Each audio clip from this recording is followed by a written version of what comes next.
Bonjour. Période cruciale pour le Bitcoin. La clôture de ce soir et des jours à venir seront décisives. On va voir tout cela dans un instant. Mais avant de commencer, comme d'habitude, n'oubliez pas, si ce n'est pas déjà fait, de vous abonner à la chaîne et de mettre un petit pouce bleu pour soutenir la chaîne. Vous pouvez également me suivre sur Twitter, où je fais des analyses plus régulières, des entrées précises, des idées de trade et des analyses sur les petits time frames. Pour ceux qui sont intéressés par les analyses écrites et les supports visuels, vous pouvez me suivre sur TradingView. Alors on va commencer rapidement par le CryptoFear, il n'y a pas eu de changement depuis hier. On est toujours, comme hier, sur les 71. Donc on va juste répéter ce qu'on a dit.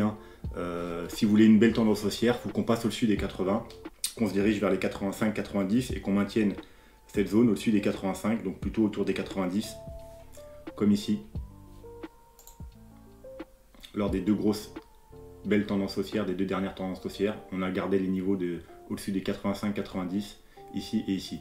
Donc voilà, c'est ce qu'on veut voir. On veut voir un CryptoFear qui repasse au-dessus de la zone des 80-85, qui se dirige vers la zone des 90.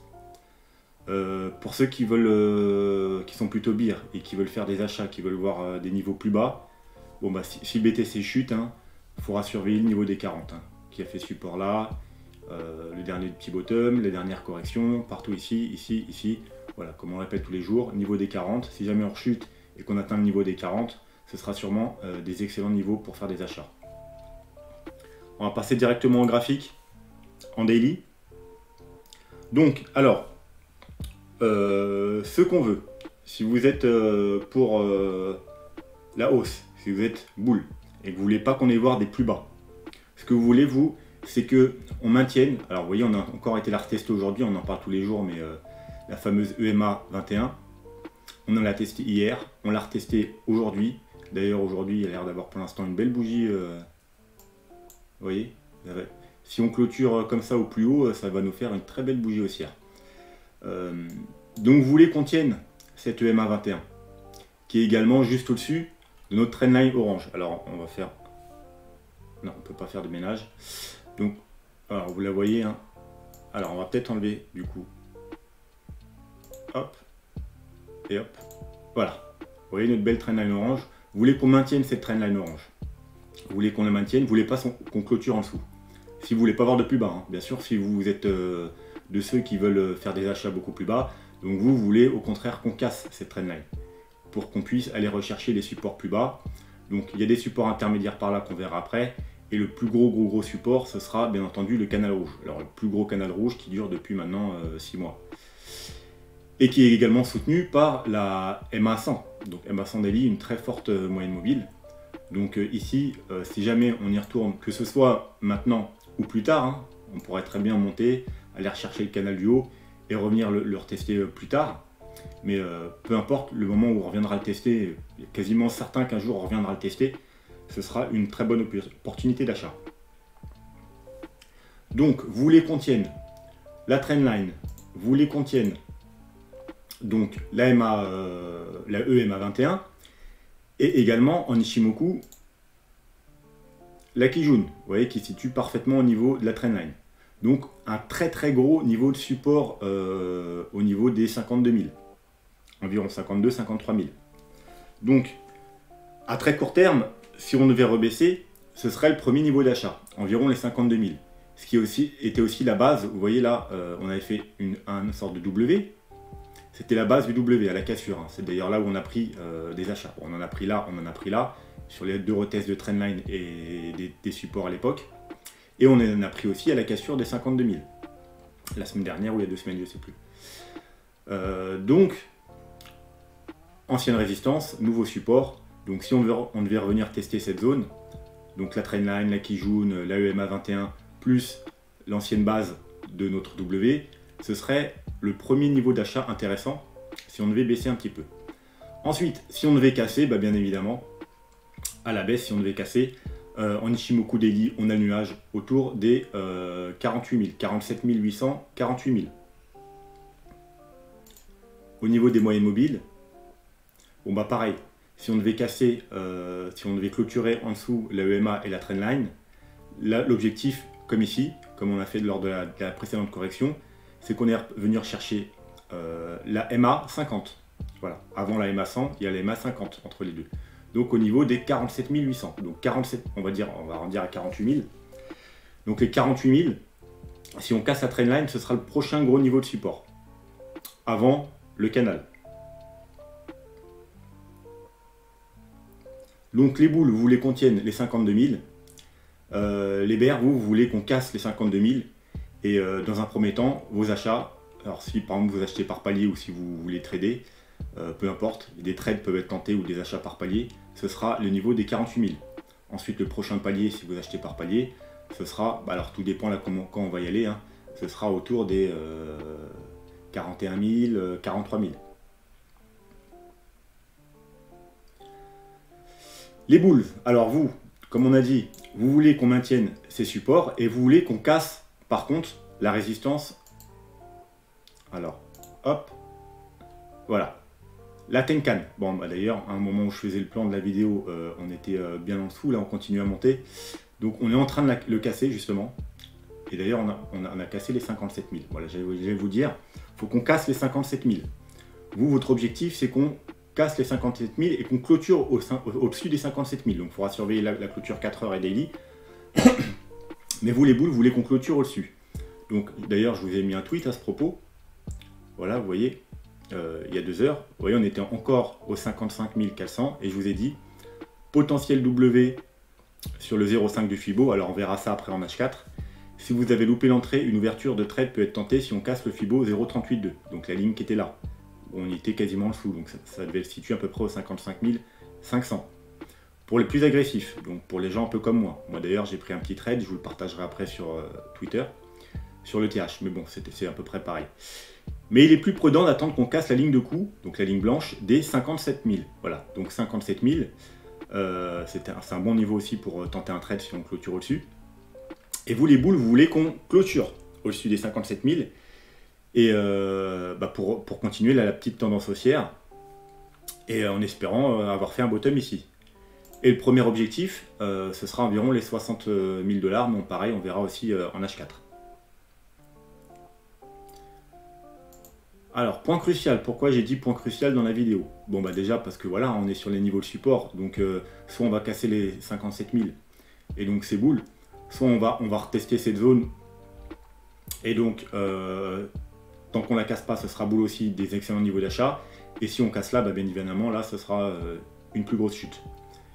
Mais il faut voir aussi le niveau. Voilà, alors, comme on a vu hier, alors du coup maintenant c'est en train de... Tout à l'heure, hein, quand j'avais... Voilà, on était... quand j'ai commencé à faire le plan de ma vidéo, bah, on était pile poil dessus. Vous voyez? Mais vu qu'on n'a pas clôturé, bah, du coup c'est remonté. Donc c'est ce que j'allais vous dire, il faut attendre la clôture de ce soir, voir si on va croiser. Donc comme je vous ai dit, il y a 2 heures, on était dessus, on était sur le point de croiser. Donc pour ça aussi, moment crucial. Donc bah, là pour l'instant, avant ce soir, on pourrait très bien redescendre, retoucher ou casser à la baisse.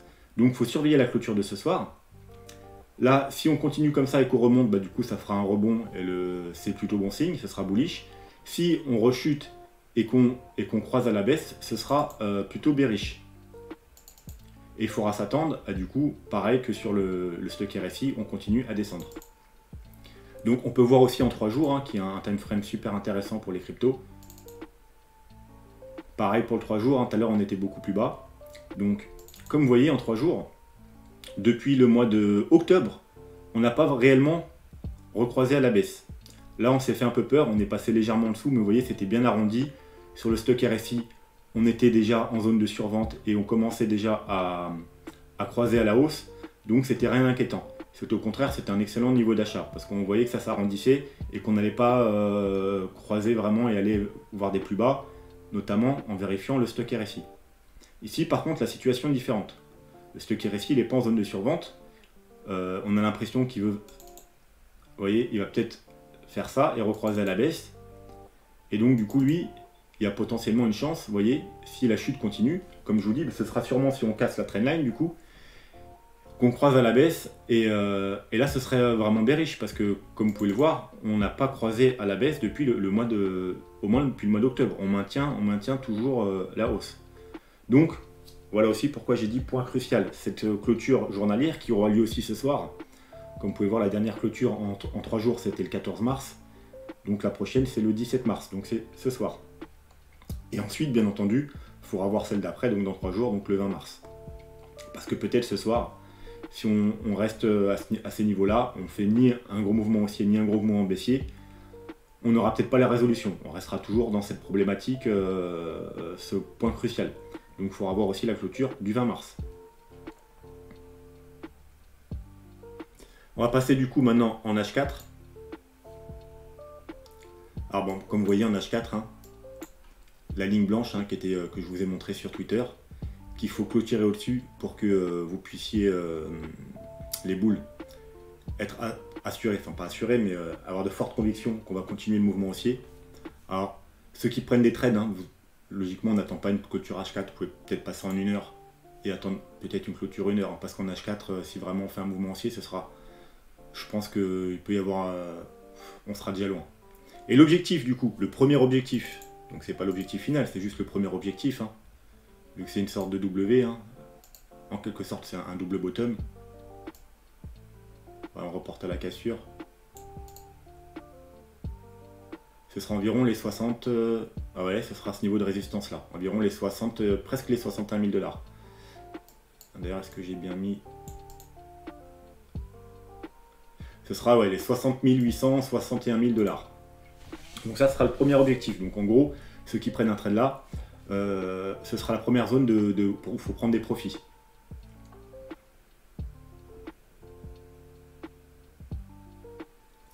Donc, comme on a dit sur Twitter, on est revenu tester la zone des 0,5 de Fibo. Alors c'est de quelle zone de 0,5 de Fibo je parle, je vais vous montrer. Je vous rappelle, il y a 2 plans potentiels. Alors on va repasser en H4 quand même. Soit ici, on a fait le bottom. Et donc du coup là, bah, on est reparti en mouvement haussier et donc on est dans une impulsive. Selon les vagues d'Elliott.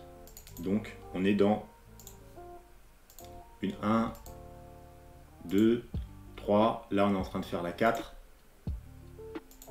Et on va partir dans une 5, comme on a dit, pourquoi pas pour aller tester le haut de notre canal. C'est un de nos niveaux d'objectif vers les 73 000 $. Donc une vague 4, pour calculer la correction en vague d'Elliott, on sert des Fibonacci. On place le Fibo en bas de la 2, en haut de la 3. Et les objectifs, l'objectif principal c'est 0,382 et secondaire c'est 0,5. Alors là on va se mettre en 1 heure du coup pour être plus précis.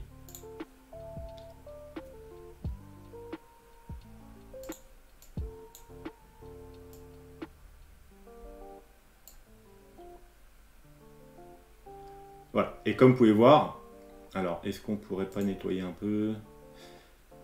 On va s'enlever, hein. Vous avez compris qu'on est dans une 4. Voilà, comme vous pouvez voir, on est parfaitement hier, donc je vous avais dit hein, que c'était déjà un bon niveau d'achat, et on est revenu à retester aujourd'hui. Donc un retest des 0,5 de Fibo, donc ce qui est le deuxième objectif principal pour une 4, donc ceux qui sont bullish, c'est là qu'il fallait faire des achats, et vous voyez, hein, aujourd'hui on est vraiment parfaitement allé le chercher.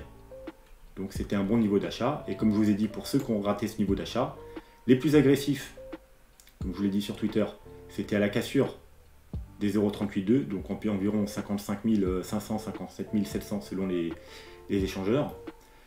Donc les agressifs, les personnes comme moi, donc j'ai pris un trade sur l'Ethereum. Et les plus défensifs, c'est à la cassure des 57 000, de la ligne blanche qui est là. Bien entendu, attendre une petite clôture, pourquoi pas une petite clôture 1 heure. Parce qu'on n'est jamais à l'abri d'un fake out. Comme hier, on a eu un fake out. Vous voyez, hier, on est passé là.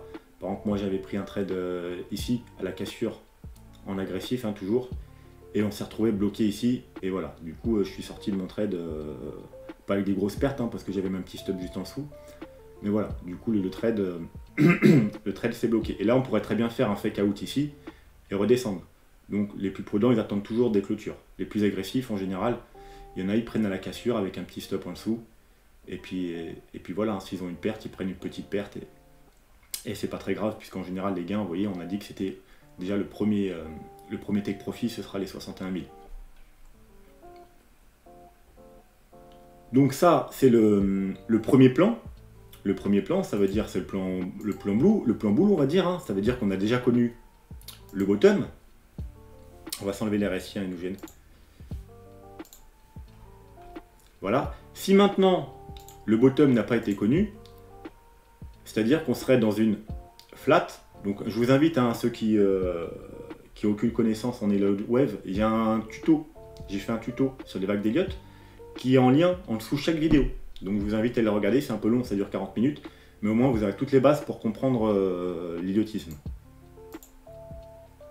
Donc la deuxième possibilité, c'est qu'on n'ait pas fait le bottom ici et qu'on soit dans une flat. Une flat, c'est un mouvement correctif piégeur qui peut aller plus haut que le point de départ. Donc les gens croient que la correction est finie parce qu'on a fait un plus haut, et en fait non, c'est un piège. Et on redescend comme ça. Et le premier objectif, c'est les 0,618 par rapport au plus bas, d'ici. Donc on met le Fibo comme ça, et le premier objectif, c'est ici. Donc environ les 50 000 $. Donc c'est en dessous de la trendline, donc vous allez me dire, oui, mais tu as dit que c'était bearish, si on passait en dessous de la trendline, on allait les voir beaucoup plus bas. J'ai dit, si on clôture en dessous de la trendline, on parle de clôture. Maintenant, on peut très bien faire une petite mèche en dessous de la trendline, aller toucher pile poil les 0,618 et rebondir très fort et repasser directement au-dessus de la trendline. Donc là, au contraire, ce serait très bullish. Donc, au cas où, vous voyez que dans les heures, enfin les heures là, on est plutôt bullish, hein, donc je pense pas que dans les heures on va rechercher. Mais si on était bloqué plus haut, pourquoi pas aux 60 000 et qu'on redescende, qu'on casse la trendline, surveillez en premier ce niveau-là, c'est-à-dire les 50 500. Il se pourrait qu'il y ait un fort rebond ici, sur les 0,618 de Fibo. Et que du coup, on valide la flat, et qu'on reparte à la hausse. Ensuite, et donc, on repasse au-dessus de la trendline. Donc, des achats pourront être faits ici, et pour les plus prudents, bah, vous attendez qu'on repasse au-dessus de la trendline. Voilà. Parce que, si on ne voit les plus bas, en gros, et qu'il y a un rebond, bah, la trendline bloquera après. Vous voyez, après, on va rechuter. Ça fera un mouvement comme ça, et hop, support qui fera résistance du coup, et on rechutera, allez voir les niveaux qu'on a parlé tout à l'heure, donc environ les 48 000. Si par contre on repasse au-dessus de la trendline, bah c'est bullish, donc vous pouvez tenter des achats. Voilà. Donc ça c'est le premier niveau à surveiller si on est dans ce cas de figure. Le deuxième niveau, c'est les 1, donc au niveau du double bottom, pourquoi pas faire un double bottom et repartir à la hausse, donc au niveau des 43 000. Et le niveau d'après, c'est les 123, 1.23. Et s'il situe où, bah, il situe parfaitement à peu près au niveau de notre canal rouge. Donc si vraiment il devait y avoir une grosse chute, hein, pour l'instant je ne l'envisage pas, pour l'instant, tant qu'on tient la trendline orange, mais si on devait clôturer en dessous de la trendline orange, ce serait vraiment une target très belle, autour des 39 000, 41 000, et vraiment ce serait vraiment un excellent point d'achat.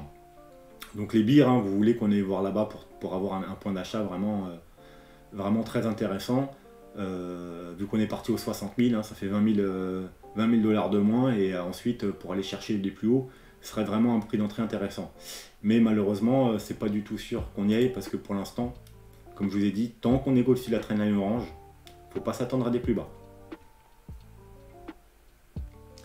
Donc, pour conclure, on va conclure et résumer. Les boules, dans un premier temps, vous voulez qu'on casse ce niveau. Alors, on est en train de le casser du coup, hein, on est aux 55 500, mais vous voulez qu'on clôture au-dessus pour aller chercher dans un premier temps les 60-61 000 $. Et après, on verra, on analysera, on verra si on peut monter plus haut ou si ça va faire résistance et qu'on va rechuter. Les boules encore, vous voulez qu'on maintienne, au cas où on refait une petite rechute, ce niveau-là, la trendline, c'est-à-dire au niveau des environ, on avait dit 52 000, vous voulez qu'on tienne la trendline, les 52 000, la moyenne mobile exponentielle 21, et en Ishimoku, la Kijun, vous voulez qu'on tienne ce niveau de support, les 52 000. Les bières, vous, bah, c'est tout simplement, vous voulez qu'on casse ce niveau de support, qu'on ait recherché, soit comme je vous ai dit, les 0,618 aux 50 500 qui sera un niveau de support intermédiaire, mais sinon les gros niveaux de support se situent au niveau des 48 000 $. Donc le nuage, et la MA, la MA 50, donc autour des 47 800, 48 000 $. Vous les bears, c'est votre premier gros objectif. Et ensuite, bien évidemment, hein, si jamais on casse ces niveaux, le deuxième niveau d'objectif pour vous les bears, ce sera les 41 000, 40, 42 000 $. Et bien entendu, vous pourrez aussi surveiller le CryptoFear, hein, s'il y a une grosse rechute, que ce soit ici et ici. Vous surveillez, si on atteint la zone des 40, ben voilà, ça peut être une confirmation. Hein. Vous ne pouvez pas trader juste avec le CryptoFear, hein. Mais si par exemple on chute et on va là, on va chercher les 48 000 $, et vous voyez qu'au niveau du CryptoFear, on est au niveau des 40, bingo, niveau d'achat. Voilà. Puis sur chute, hein, ben voilà, vous aurez un autre point d'achat plus bas. On va se laisser là pour aujourd'hui. Je pense que faut mieux pas faire de vidéos trop longues pour pas vous en mettre trop dans la tête et que ça reste clair dans votre esprit. Donc bon bah pour l'instant tout va bien pour les boules parce qu'on est au-dessus des 57 000 $. Donc à voir maintenant la clôture de ce soir. Comme je dis, hein, il faudra faire attention aux clôtures de ce soir. N'oubliez pas aussi avec MACD, etc. Surveiller quelle telle ça aura. Si on continue à monter, bah ce sera vraiment bullish parce que là du coup on aura fait un rebond. Et là peut-être qu'on va enfin recroiser à la hausse. Pareil en 3 jours, vu qu'il y aura la clôture 3 jours. Hein. Du coup, ce sera également bullish parce que du coup, bah, ça sera peut-être un rebond encore ici pour continuer la hausse qu'on a entamée depuis un certain moment. Et pareil ici.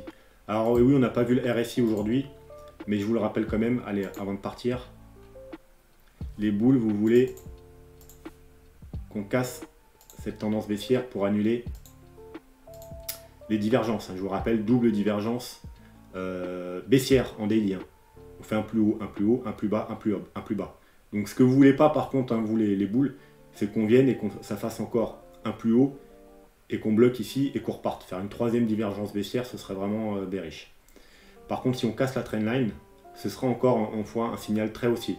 Donc il y a encore de la marge quand même, hein, donc je pense pas que ça va se faire de suite. Hein. Vous voyez, ça va peut-être se faire si on y va, ce sera peut-être dans 5 jours, une semaine. Donc un nouveau plus haut, voilà. Vous voulez que si on fait un nouveau plus haut, vous voulez en même temps qu'on casse cette trendline. Parce que si on fait un nouveau plus haut, mais qu'on reste bloqué sous la trendline et qu'on recommence à corriger un peu, ce sera plutôt mauvais signe. Voilà, donc vous les boules, vous voulez également, à moyen terme, qu'on casse cette trendline baissière. Voilà, ce sera tout pour aujourd'hui. On se retrouve demain. En attendant, comme d'habitude, soyez prudents, portez-vous bien. Tchuss!